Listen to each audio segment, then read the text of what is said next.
What's going on, guys? Zach here, bringing you my first video. We got the whiteboard. We're talking NBA free agency today. So, first of all, if you can't read this, I'm sorry. This is a thin marker. That's a thick one. The thick one ran out. I ordered more. Amazon Prime, baby. Gonna be here tomorrow. Well, let's talk NBA free agency. So, first off, on this channel, throughout the year, every single calendar day, we're having previews to every single game, and we're going to recap every single game. I'm going to be as unbiased as I possibly can. I'm not even going to tell you what team is considered my favorite team, so we'll just leave it at that. You guys can guess. Probably never going to figure it out because I am very unbiased. Honestly, I don't have a hometown team living in Buffalo, so I prefer to just go off, follow certain players, watch really just any good basketball games. That's what I'm a fan of, good basketball. So let's see what went on. So far, some of the biggest moves.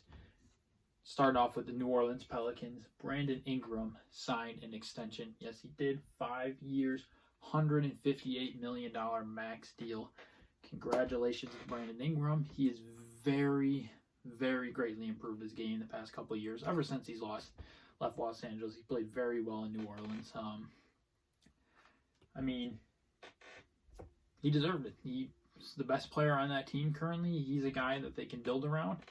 Hopefully they don't foul like they did with Anthony Davis. But I think, honestly, already they've shown signs that they're going to, honestly, improve a lot more. So we'll see. Pelicans, not quite sure exactly where I'd fit them in the Western Conference standings quite yet.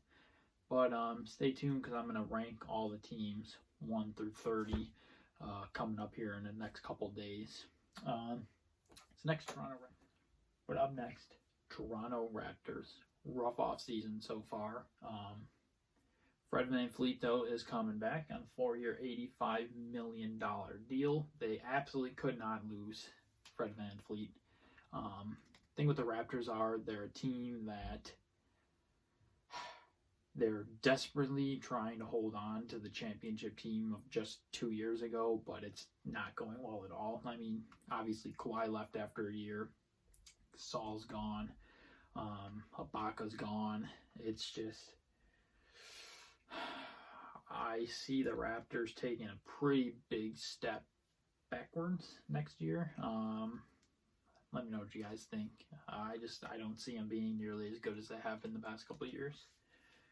Charlotte Hornets signed Gordon Hayward to a 4-year, $120 million deal. When Gordon Hayward declined his player option from the Boston Celtics, I was like, what in the hell are you doing? You are not going to get more than that anywhere else. But I was wrong. Obviously, we know Hayward at one point wanted to go to Charlotte, but he ended up getting his offer matched by Utah, where he started his career and played very well. Instead, ends up going to Boston. And, did not go well because not even 5 minutes into his Celtics career, broke an ankle. And then he spent the year last year trying to get back from that. So we will see what we get from Gordon Hayward. Will he get back to Utah Gordon Hayward? Because the Utah Gordon Hayward at the end there is worth 4 years and $120 million. But Gordon Hayward in Boston, I don't think is worth nearly that much. But we'll see. I could be wrong. And then lastly, for now, till I redo my board, the Atlanta Hawks. Bogdan Bogdanovic. I can never pronounce that correctly. 4-year, $72 million deal. The Sacramento Kings can still match that offer, and we'll see if they do. I doubt they do. I think Boban is on his way to Atlanta. So he's definitely going to help, as well as Danilo.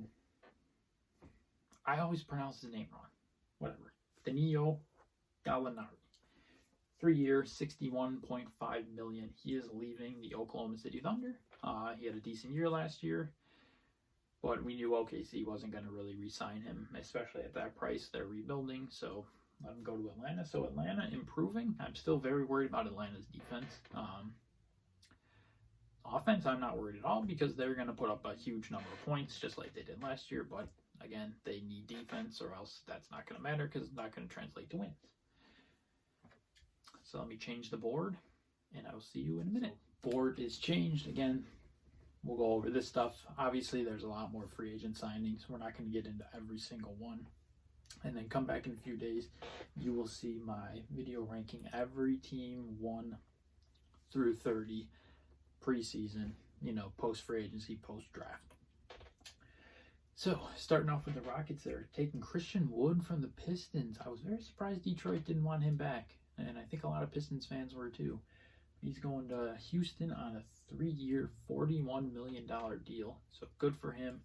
Houston struggled with the small ball last year, and Houston's so up in the air. I know Westbrook and Harden both want out. The Rockets management said, not too quick.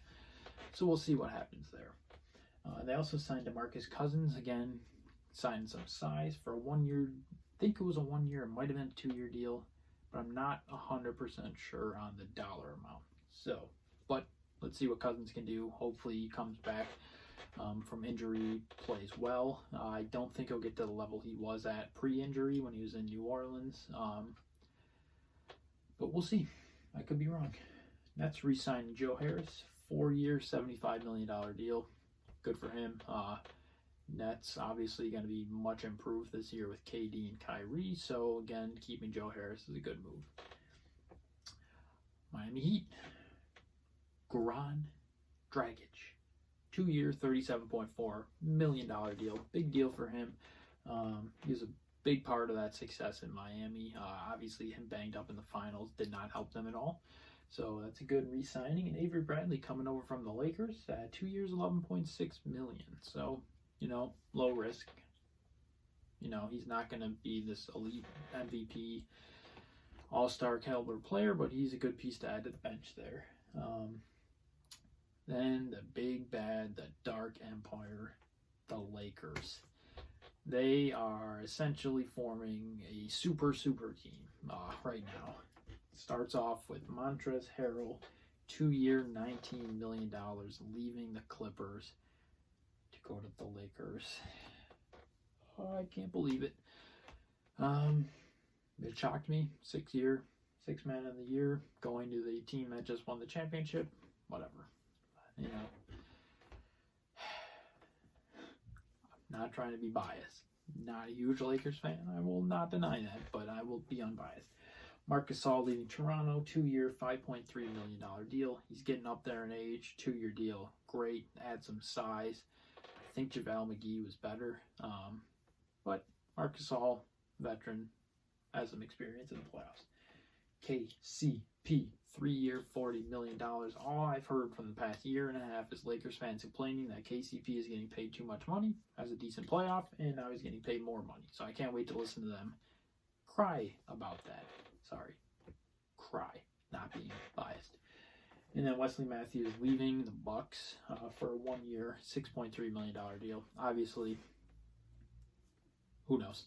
Wesley Matthews, started in Milwaukee some games last year. Did well, so we'll see what happens. The other Los Angeles team, the Clippers, starting off Marcus Morris, 4 years, $64 million. I know there were reports that Marquise Morris wanted to go to LA to play with his brother, so we'll see if that happens. Decent player. Would I pay $64 million for him?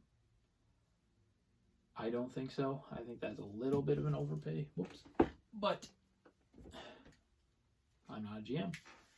Serge Ibaka leaving Toronto. Again, like I said earlier, Toronto's kind of just losing out on all these pieces. He goes to LA, 2 years, $19 million. Decent deal for him. And Rodney Hood, 2-year, $21 million. $11 million a year for Rodney Hood. Not bad. We'll see what he can do in LA. Hopefully add some scoring there. A few more things just to wrap up here. Boston, Tristan Thompson is going there on a 2-year, $19 million deal. Tristan Thompson really hasn't done much since LeBron left him. And, Boston's a good team, so hopefully we'll see maybe him rejuvenate his career a little bit. Jay Crowder going to the Phoenix Suns, 3-year, $30 million deal. I don't know what all the hype is about Jay Crowder. I'm not sold on the guy. I think he's good. I don't think he's worth $10 million a year.